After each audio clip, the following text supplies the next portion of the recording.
श्रीनाथमचलं नित्यं सर्वज्ञत्वादिकामदं वन्दे मूलाधिकारस्थं बोधरूपं जगद्गुरुम्।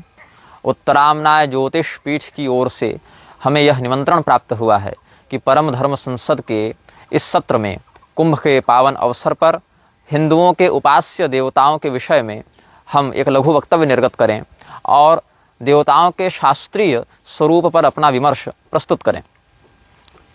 इस आशा के साथ हम इस वक्तव्य को निर्गत कर रहे हैं कि मूल और अविकृत प्रारूप में इसे यथावत प्रसारित किया जाएगा। द्युतिम क्रीड़ाम वा तनोति इति देवः, जो अपने दिव्य विलास का विस्तार करे, तेजस्विता का विस्तार करे, उसे सनातन धर्म में देवता की संज्ञा प्राप्त है। देवताओं के कई स्तर होते हैं। आपके कुल में कुल देवताओं की प्रतिष्ठा होती है। प्रत्येक कुल के कुल देवता अपने अपने कुलागमानुसार नित्य सुपूजित होने चाहिए। कुल देवता के प्रकोप से व्यक्ति की बुद्धि का, तेज का, बल का, ऐश्वर्य का विनाश अति शीघ्रता से हो जाता है एवं कुल देवता की प्रसन्नता से उसके समस्त अभिष्ट अपेक्षाकृत अधिक सरलता से संसिद्ध भी हो जाते हैं। जिस कुल में व्यक्ति का जन्म होता है उसके कुल देवता की पूजा भी शास्त्रोक्त अनुशासन में विहित है। इसके अनंतर जिस गोत्र में उसका जन्म हुआ उस गोत्र से संबंधित भी कुछ निश्चित देवता होते हैं। उन देवताओं की आराधना भी व्यक्ति का अपरिहार्य कर्तव्य है। तो कुल देवता, फिर गोत्र के देवता, इसके अतिरिक्त जिस ग्राम में वह रहता है उस ग्राम से संबंधित भी कुछ देव शक्तियां होती हैं जिन्हें ग्राम देवता कहा जाता है। तो कुल देवता, गोत्र देवता, ग्राम देवता। इसके बाद होता है स्थान क्षेत्र देवता का। क्षेत्र विशेष के जो अधिष्ठाता देवता होते हैं, जैसे अविमुक्त क्षेत्र के भगवान विश्वनाथ जी हैं और वहाँ के रक्षक भगवान काल भैरव हैं। ऐसे ही प्रयागराज में भगवान वेणी माधव प्रतिष्ठित हैं। अलग अलग स्थानों पर अलग अलग देवताओं का क्षेत्राधिपत्य भी प्राप्त होता है। तो ये क्षेत्र देवता हो गए। अंत में संप्रदाय दीक्षा परंपरा के परमेष्ट देवता, जो आपके इष्ट देवता हैं, परम इष्ट हैं, उनकी प्रतिष्ठा भी होती है। तो ये सब अलग अलग प्रकार से देवताओं के विभाजन में शास्त्रों ने उपदेश किया है। अब देवता कितने प्रकार के हैं, इसके विषय में बहुत प्रकार के विवाद चल रहे हैं। सर्वप्रथम यह समझना चाहिए, देवता एक ही है, वह है परमात्मा। एको ह देवः प्रदिशोनु सर्वाः पूर्वे ह जातः सौ गर्भे यमतः स एव जातः स जनिष्यमाणः प्रत्यञ्जनास्तिष्ठति सर्वतो मुखः। ऐसा वेद का मत है। भगवान वेद यह कहते हैं कि एक ही देवता समस्त विश्व में व्याप्त होकर, समस्त चराचर में व्याप्त होकर सर्वतोमुख भाव से विचरण करता है। अब वह देवता कौन है, इसके विषय में संप्रदाय भेद से अनुभव भेद, उपासना भेद हो जाता है। कहीं कहते हैं एको रुद्रो न द्वितीयाय तस्मै यईमान लोकानीशत ईशनी भी, रुद्र ही एकमात्र देवता है, अन्य कोई नहीं। अन्य मत में कहते हैं निष्कलंको निरंजनो निर्विकल्पो निराख्यातः शुद्धो देव एको नारायणो न द्वितीयोस्ति कश्चित्। तो वहाँ भगवान नारायण को ही एकमात्र देवता बताया गया। ऐसे ही अहम ब्रह्मस्वरूपिणी मत्तः प्रकृति पुरुषात्मकं जगत शून्यं चा शून्यं च, इस मत में भगवती की ही एकमात्र प्रतिष्ठा होती है। वस्तुतः भाव इतना ही है, सनातनी जगदम्बिका विस्तृत और नित्या होने से सनातनी कहलाती हैं। भगवान परब्रह्म ही विश्वव्यापी होकर विष्णु कहलाते हैं, विषधातु प्रवेशनात् इत्यादि के मत से। और उत्तम दुखम द्रावयति इति रुद्रः, इस अर्थ से वह परमात्मा दुख का द्रावण करने से, कष्ट का निवारण करने से रुद्र कहलाते हैं। ऐसे ही भाव से अन्यान्य देवताओं के भी तत्व का निरूपण समझा जाना चाहिए। ब्रह्मवैवर्त पुराण से हम सनातनी शब्द की कुछ परिभाषाएं यहाँ व्यक्त करेंगे। सर्वकाले सना प्रोक्ता विद्यमाने तनीति च सर्वत्र सर्वकालेषु विद्यमाना सनातनी, निर्गुणस्य च नित्यस्य वाचकश्च सनातनः सदा नित्या निर्गुणाया कीर्तिता सा सनातनी। ब्राह्मी शक्ति, परब्रह्म की शक्ति, मूल प्रकृति को सनातनी क्यों कहा जाता है? सर्वकाल में, कालातीतावस्था में, सर्वकाल में जो स्थित हैं, अव्याहत भाव से स्थित हैं, उस तत्व को सनातन शब्द, सनातनी शब्द लिंग भेद से निष्पन्न होता है। तो सर्वत्र स्थित होने से, सर्वकाल में स्थित होने से परमात्मा को सनातन कहा जाता है। गुणातीत होने से परमात्मा को सनातन कहा जाता है। अविनाशी होने से परमात्मा को सनातन कहा जाता है। और उन्हीं परमात्मा की जो अभिव्यंजिका शक्ति हैं उनको सनातनी कहा जाता है। भगवान श्री कृष्ण के परब्रह्म स्वरूप का निरूपण करते हुए अर्जुन ने भी कहा है सनातनस्त्वं पुरुषो मतो में। अब वही सनातन परब्रह्म अलग अलग स्वरूपों में स्वयं को अभिव्यक्त करते हैं। परमात्मा के दो रूप शास्त्रों में बहुत स्पष्टता से बताए गए हैं। उनमें से एक रूप को परब्रह्म कहा जाता है, दूसरे रूप को शब्द ब्रह्म कहा जाता है। द्वे ब्रह्मणि वेदितव्ये शब्द ब्रह्म परंचयत शब्द ब्रह्म नरो ज्ञात्वा परम ब्रह्माधिगच्छति, अथवा शाब्दे ब्रह्मणि निष्णातः परम ब्रह्माधिगच्छति। तो वह परमात्मा अपने आप को जब शाब्दिक रूप में अभिव्यक्त करते हैं, श्रुतिवाक्य के रूप में अभिव्यक्त करते हैं, अलग अलग 50 वर्ण मात्रिकाओं के रूप में अभिव्यक्त करते हैं, तो प्रत्येक वर्ण मात्रिका से संबंधित अलग अलग देव स्वरूपों को धारण करते हैं। वर्णोद्धार तंत्र, वामकेश्वर तंत्र, स्वच्छंद तंत्र, कामधेनु तंत्र या सुतनु के द्वारा प्रोक्त कौथुम इत्यादि के प्रसंग में जहाँ शब्द ब्रह्म की परिभाषा बताई गई है, वहाँ अलग अलग वर्णों से संबंधित देव शक्तियों का भी आख्यान किया गया है, जिनका संकलन हमने धुरंधर संहिता के 9वें पटल में किया है। संक्षेपतः हम बता देते हैं आपको। अ, क, च, ट, त, प और य इतने वर्ग हैं वर्णों के। अकार से स्वर वर्ण का हम यहाँ पर अध्याहार कर सकते हैं। फिर स्पर्श वर्णों में क, च, ट, त, प इनकी प्रधानता से वर्गों का विभाजन किया गया है। फिर यकार से संबंधित शेष वर्णों का, यकार इत्यादि शेष वर्णों का अर्थ समझना चाहिए। तो इस प्रकार से सप्त मात्रिकाओं में 7 प्रकार के वर्ण विभाजित हैं। इसमें जो हमारे सनातन धर्म में 7 मात्रिकाएं बताई गई हैं, इन मात्रिकाओं के भी स्वरूप को इन व्यंजनों के माध्यम से, इन स्वरों के माध्यम से, वर्णों के माध्यम से अभिव्यक्त किया जाता है। तो सप्तास्युर मातरः सर्वाः कवर्गे कमलोद्भवा, चवर्गे तु महेशानी, टवर्गे तु कुमारिका, नारायणी तवर्गे तु वाराही तु पवर्गिका, ऐन्द्री चैव यवर्गस्था चामुंडा तु शवर्गिका, एताः 7 महामात्रिः 7 लोक व्यवस्थिताः। अब अ से लेकर छ तक, संयोगी छ तक समस्त शब्दों को वर्ण कहा जाता है। इसमें ओंकार की प्रधानता से ही समस्त वर्ण अभिव्यंजित होते हैं। अकार में, उकार में, मकार में और अर्धमात्रा में अलग अलग देवताओं की प्रतिष्ठा है, जिनका सम्मिलित स्वरूप ओंकार कहलाता है। अकारो भगवान ब्रह्माप्युकारः स्याद् हरि स्वयं, मकारो भगवान रुद्रोप्यर्धमात्रा महेश्वरी। यह भी आगम का वचन प्राप्त होता है। अब इसमें किस किस वर्ण के कौन कौन से देवता हैं, इसके विषय में सबसे पहले हम स्पष्ट कर दें। अ से लेकर अह तक जितने भी स्वर हैं, जिनकी प्रधानता से 14 संख्या प्राप्त होती है, इनमें 14 मनु कहे गए हैं। स्वयंभुव, स्वारोचिस, उत्तम, रैवत, तामस, चाक्षुष, वैवस्वत, सावर्णी, ब्रह्म सावर्णी, रुद्र सावर्णी, दक्ष सावर्णी, धर्म सावर्णी, रुचि और भूति। इस प्रकार के 14 मनु की बात होती है स्वर वर्ण के अधिष्ठाता देवताओं के रूप में। तो मनु के पद पर जो प्रतिष्ठित हमारे शासक गण हैं, वो भी देवता की ही कोटि में आते हैं, उनका भी पूजन देववत ही होता है। फिर क से लेकर ह तक जो 33 वर्ण हैं, उनमें क से लेकर ठ तक 12 वर्णों के अधिष्ठाता 12 आदित्य होते हैं। धाता, मित्र, अर्यमा, शक्र, वरुण, अंशु, भग, विवस्वान, पूषा, सविता, त्वष्टा और विष्णु। ये 12 आदित्य जो हैं, वो भगवान विष्णु के ही 12 विस्तृत स्वरूप हैं। तो भगवान यह भी कहते हैं आदित्यानाम अहम विष्णु। तो भगवान परब्रह्म के वैष्णवी तेज से ये 12 आदित्य प्रकट होते हैं, जो क से लेकर ठ तक के वर्णों के अधिष्ठाता होते हैं। और ड से लेकर ब तक 11 वर्ण हैं, वहां पर रौद्री शक्ति का विस्तार होता है।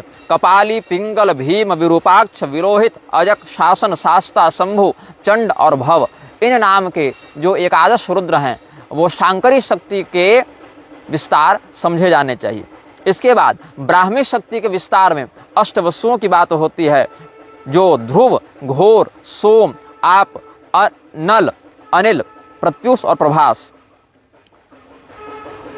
तो ये जो हैं अनल, अनिल, प्रत्युष, प्रभास, ध्रुव, सोम, घोर, आप, कहीं कहीं द्रोण इत्यादि, द्यौ इत्यादि वसुओं के भी नाम आते हैं मनवंतर भेद से। तो यह समझना चाहिए कि ये जो अष्ट वसु हैं, ये भ से लेकर मूर्धन्य श तक जो 8 वर्ण हैं, उनके स्वामी होते हैं। और अंत में स, दंत स और ह, ये जो 2 वर्ण बच जाते हैं, उनके अधिष्ठाता अश्विनी कुमार होते हैं। यही 33 देवताओं की बात सनातन धर्म के एक पक्ष में देखने को मिलती है, जिसमें ब्राह्मी शक्ति से अष्टवसु, रौद्री शक्ति से एकादश रुद्र, रुद्राणाम शंकरश्चास्मि, शांकरी शक्ति से और वैष्णवी शक्ति से द्वादशादित्य की बात होती है। तो 12 आदित्य, 11 रुद्र और 8 वसु, इस प्रकार से 31 और 2 अश्विनी कुमार, नासत्य और दस्र नाम के 2 अश्विनी कुमार, इनको मिलाकर संख्या हो जाती है 33।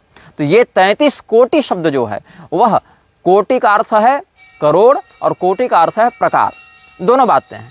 तो कितने प्रकार के देवता हुए? तो इस वर्ण मातृका के विभाजन में 33 प्रकार के देवता जो हैं वो क से लेकर ह तक होते हैं। इसके अलावा 14 प्रकार के जो मनुसंज्ञक देवता हैं वो स्वर वर्ण के अधिष्ठाता होते हैं, और 7 प्रकार की जो मातृकाएं हैं वो वर्णों के वर्गों की अधिष्ठात्री देवियां होती हैं, ऐसा समझा जाना चाहिए। जितने भी प्रकार के संस्था, समाज, कथावाचक चल रहे हैं उनमें 2 पक्ष अब बंटते जा रहे हैं। एक जो मानते हैं कि 33 ही देवता हैं, ये आदित्य, रुद्र, वसु, अश्विनी कुमार मिलाकर, कहीं कहीं अश्विनी कुमार के स्थान पर प्रजापति इत्यादि की भी गणना करते हैं, और कुछ मानते हैं कि नहीं, देवता जो है वो 33 करोड़ हैं। अब तो ये विडंबना हो गई कि नए नए देवता भी उत्पन्न होने लगे। एडुक चिह्ना पृथ्वी कलावस्मिन भविष्यति, इस कलयुग में तो मजारों से पृथ्वी भर जाएगी। यह भी शास्त्रीय भविष्यवाणी हमारे ऋषि महर्षि पूर्व काल में ही करके सब समझा चुके हैं। तो कहीं पर कोई उत्पन्न होता है, किसी व्यक्ति को शिरडी साईं के नाम से पूजित करने लगता है, कहीं कोई घनश्याम पांडे पैदा होता है जो भयंकर विलास का प्रदर्शन करके और म्लेच्छराज आदि के द्वारा पुरस्कृत होकर स्वयं को भगवान अक्षर नारायण बना देता है। कोई कहीं पर पैदा होता है, स्वयं को परब्रह्म कबीर बना देता है रामपाल के मत का अनुसरण करते हुए। कोई कहीं पर पैदा होता है तो साईं के बाद उसका पुनर्जन्म सत्य साईं भी कर देता है, फिर प्रेमा साईं भी कर देता है।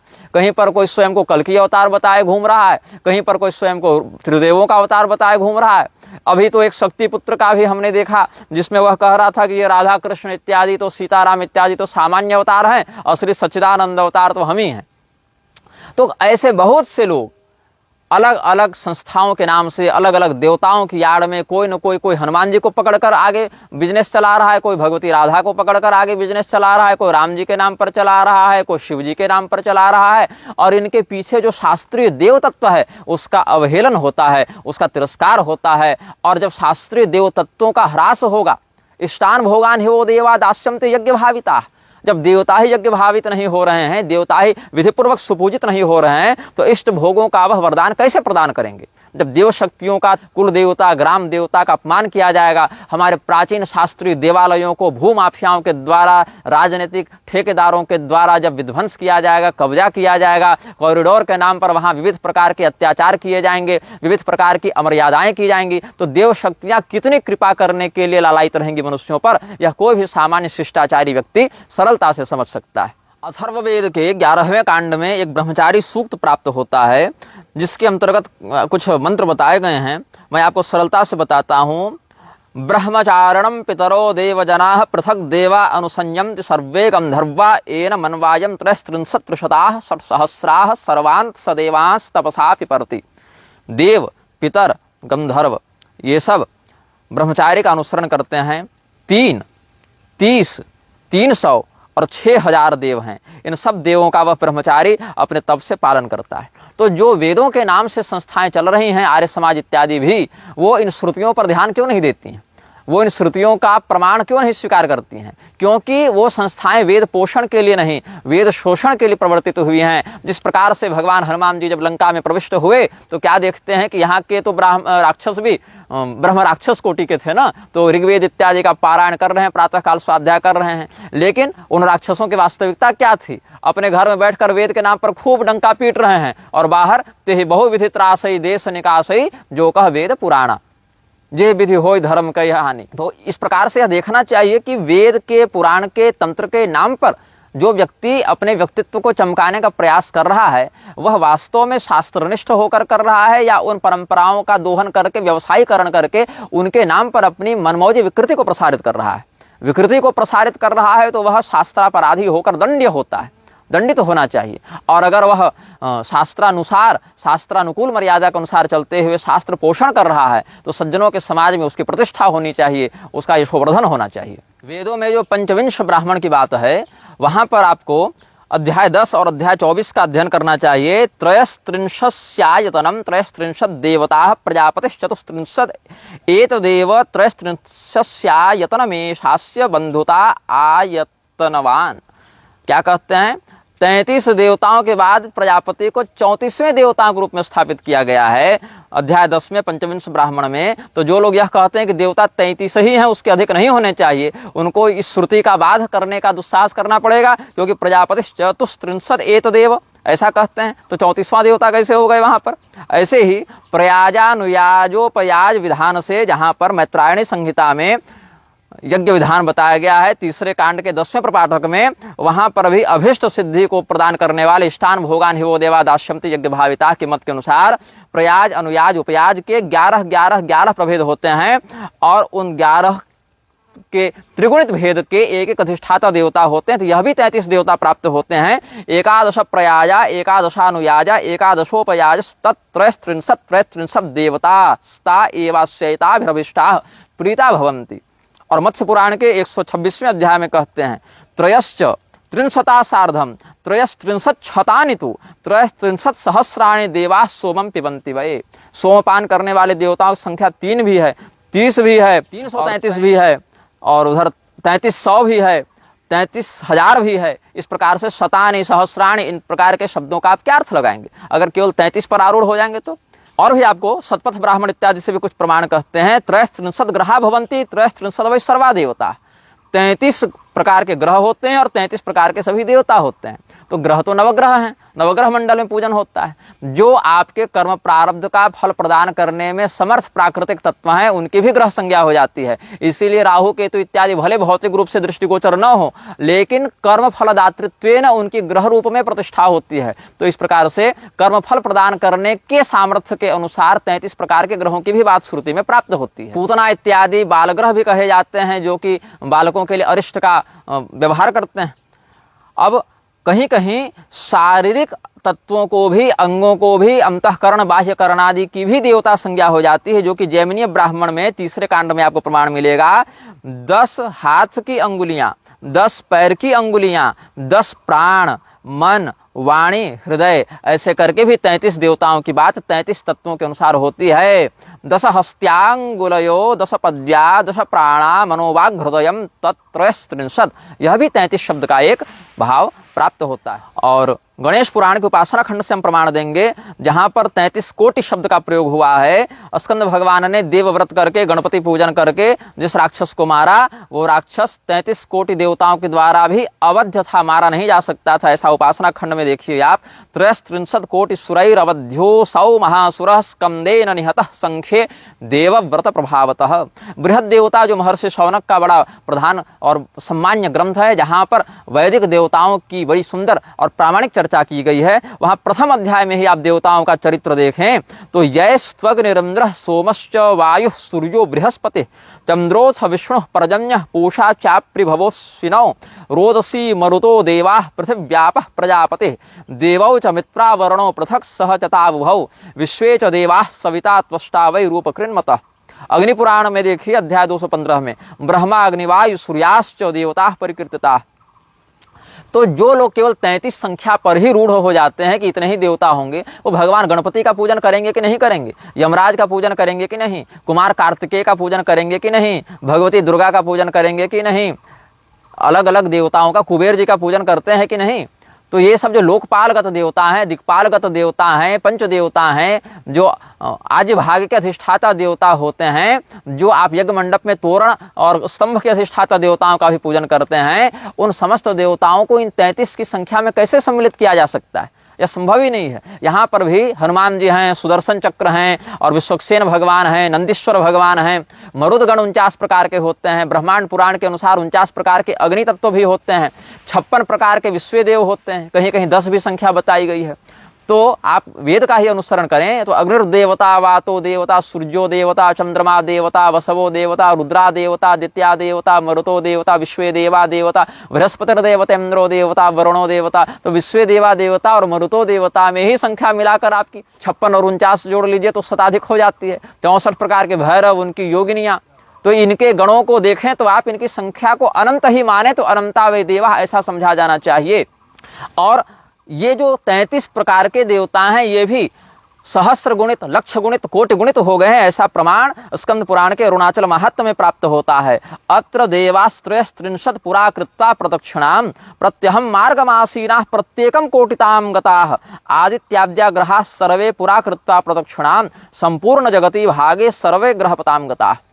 तो इस प्रकार से यह चिंतनीय है कि हमारे सनातन धर्म में शास्त्रों में कितने प्रकार के कौन कौन से देवता बताए गए हैं। शास्त्रविहित देवता का निरादर करके अपने कुलागम सम्मत, गोत्र सम्मत, क्षेत्र सम्मत, संप्रदाय सम्मत, शास्त्रविहित, श्रुति स्मृति पुराणागम सम्मत देव विग्रहों का परित्याग करके जो काल्पनिक और अविधिपूर्वक प्रतिष्ठित देवताओं का यजन करता है वह देवापराध का दोषी होकर देवकोप का भागी होता है। उसके लिए किसी भी ऐहिका मुस्मिक कल्याण और श्रेय की भावना हम नहीं समझ सकते हैं। पद्म पुराण के उत्तरखंड से भी एक प्रमाण हम यहाँ प्रस्तुत करेंगे। सदारा विबुधा सर्वे स्वानाम स्वानाम गणैः त्रैलोक्य तत्त्रयस्त्रिंशत् कोटि संख्या यथा भव। अपनी पत्नियों के साथ भी, अपनी संततियों के साथ भी, अपने पार्षदों के साथ भी देवताओं की संख्या समझी जानी चाहिए। आप अधिदेवता मंडल, प्रत्यधिदेवता मंडल, गण देवता मंडल, वास्तु मंडल इत्यादि में देखें कितने प्रकार के देवता होते हैं। ये केवल वेदी मंडलार्चन से ही आपको स्पष्ट हो जाएगा। तो जो गण देवता हैं उनमें आदित्यास्तुषिता विश्व साध्या भास्वर मारुता महाराजिक रुद्राश्च वसवो गण देवता।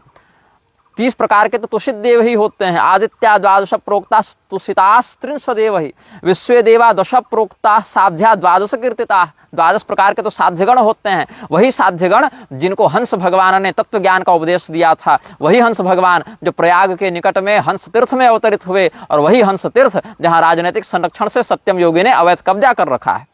आभास्वराः चतुष्षष्टिर्वाताः पंचाशदूनका, वाता 50 दून का। मरुदगण जो हैं वायु तत्व के अधिष्ठान में जो आते हैं वो 49 प्रकार के हैं। महाराज का नामानुद्वेशते विंशतिश तथा 220 तो महाराजिक गण देवता होते हैं। रुद्रा एकादश प्रोक्ता वसुष्टौ समीरता, 11 रुद्र, 8 वसु, तो कितने देवता हो गए? 400 प्रकार के देवता तो यहीं प्राप्त हो जा रहे हैं आपको। और देवताओं में भी अलग अलग प्रकार के वर्ण की बात है।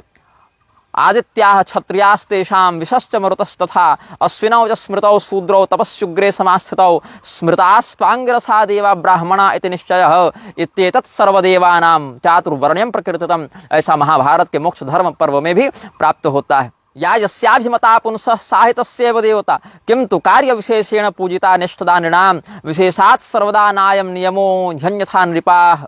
नृपाणां देवतं विष्णु तथैव च पुरंदरः विप्राणाम् अग्निरादित्यो ब्रह्मा चैव पिनाकधृक् देवानां दैवतं विष्णुर्दानवानां त्रिशूलभृत् गंधर्वाणां तथा सोमो यक्षाणामपि कथ्यते विद्याधराणां वाग्देवी साध्यानं भगवान् हरिः रक्षसां शंकरो रुद्रः किंनराणां च पार्वती ऋषीणां दैवतं ब्रह्मा महादेवश्च शूलभृत् मनूनां स्यादुमा देवी तथा विष्णुः सभास्करः गृहस्थानां च सर्वेश्वर ब्रह्मा वै ब्रह्मचारिणां वैखानसामम्बिका स्याद्यतीनां च महेश्वरः भूतानां भगवान रुद्रः कुष्मांडानां विनायकः सर्वेषां भगवान ब्रह्मा देवदेवः प्रजापतिः इत्येवं भगवान ब्रह्मा स्वयं देवभ्य भासत। ऐसा कुर्म पुराण में वचन प्राप्त होता है। जिस भी प्रकार के देवता के प्रति आपकी सहज भावना स्थापित हो, शास्त्रविहित परंपरा का अनुसरण करते हुए, वह सामान्यतः आपके इष्ट देवता के रूप में स्थापित हो जाते हैं। यह भी एक कुर्म पुराणोक्त वचन प्राप्त होता है। फिर अलग अलग संप्रदाय, अलग अलग वर्ण, अलग अलग आश्रम, अलग अलग अनुष्ठान विशेष से भी देवताओं के स्वरूप में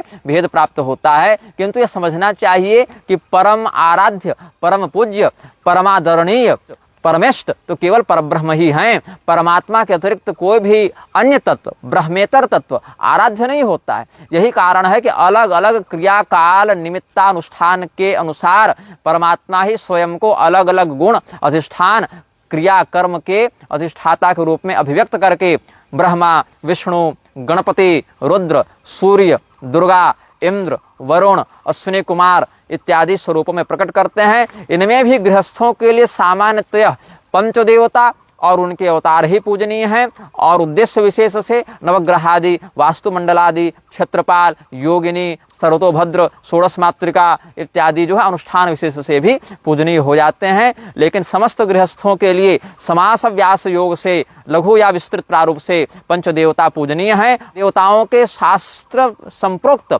शास्त्रविहित अवतार ही समादरणीय हैं। इसके अतिरिक्त कोई भी अन्य काल्पनिक देवता किसी संस्था के द्वारा, किसी व्यक्ति के द्वारा धर्म की आड़ में स्थापित किया जाता है, प्रस्तुत किया जाता है, प्रोत्साहित किया जाता है, तो न केवल वह बहिष्कार्य है अपितु शास्त्रीय सीमा में वह घोर दंड का पात्र भी है। ऐसा हम समझते हुए आप समस्त परम धर्म सांसदों के लिए ऐहिका मुस्मिक मंगल की कामना करते हुए अपने वक्तव्य को पूर्ण करते हैं। श्रीमन्नारायण हर हर महादेव। नमश्चंडिकायै बाह्यांतर कला मध्ये भांड ब्रह्मांड चारिणीं वेश्यदां त्रिगुणातीतां वंदे निग्रहकारिणीम्।